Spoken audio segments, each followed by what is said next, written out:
1954 সালের 20 নভেম্বর জাতিসংঘের সাধারণ পরিষদ কর্তৃক সার্বজনীন শিশু দিবস ঘোষণা করা হয়। বিশেষ এই দিনটি শিশুদের অধিকার, কল্যাণ ও ভবিষ্যতের জন্য নিবেদিত। এবারে শিশু দিবসের প্রতিপাদ্য বিষয় ভবিষ্যতের কথা ভেবে শিশুদের অধিকার আদায়ে সোচ্চার হওয়া। তবে এ বছরের সার্বজনীন শিশু দিবস একটু অন্যরকম। গাজা ও লেবাননে ইসরায়েলি হামলায় প্রতিনিয়ত হতাহত হচ্ছে কোমলমতি শিশুরা। গেল 2 মাসে লেবাননে 200-র বেশি শিশুর মৃত্যু হয়েছে। মঙ্গলবার ইউনিসেফের এক বিবৃতিতে জানানো হয়, লেবাননে প্রতিদিন গড়ে 3 জন শিশু প্রাণ হারাচ্ছে।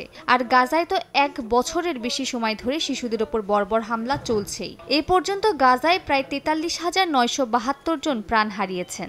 নিহতদের মধ্যে 17,400 শিশু। গাজায় গেল 1 বছরে নিহত শিশুদের বয়সের ভিত্তিতে একটি তালিকা প্রকাশ করেছে কাতার ভিত্তিক গণমাধ্যম আল জাজিরা। শুধু গাজা লেবানন নয়, বরং বিশ্বজুড়ে যুদ্ধবিধ্বস্ত অঞ্চলে প্রতিনিয়ত বেঁচে থাকার লড়াই করে যাচ্ছে শিশুরা। সুদানে প্রায় 50 লাখ শিশু বর্তমানে গৃহহীন। এছাড়াও ইউক্রেন যুদ্ধে প্রতি সপ্তাহে 16 জনের বেশি শিশু হতাহতের ঘটনা ঘটছে। ইউনিসেফের মুখপাত্র জেমস এল্ডার বলেন, এত শিশুর মৃত্যুতেও টনক নড়ছে না বিশ্ববাসীর। শিশু গণহত্যার প্রতি বিশ্ববাসীর এমন ভয়াবহ নিরাপত্তা কোনোভাবেই কাম্য নয় বলে মন্তব্য করেন তিনি। Over the last 2 months in Lebanon, an average of 3 children have been killed every single day. Of course, many more have been injured, many more traumatized.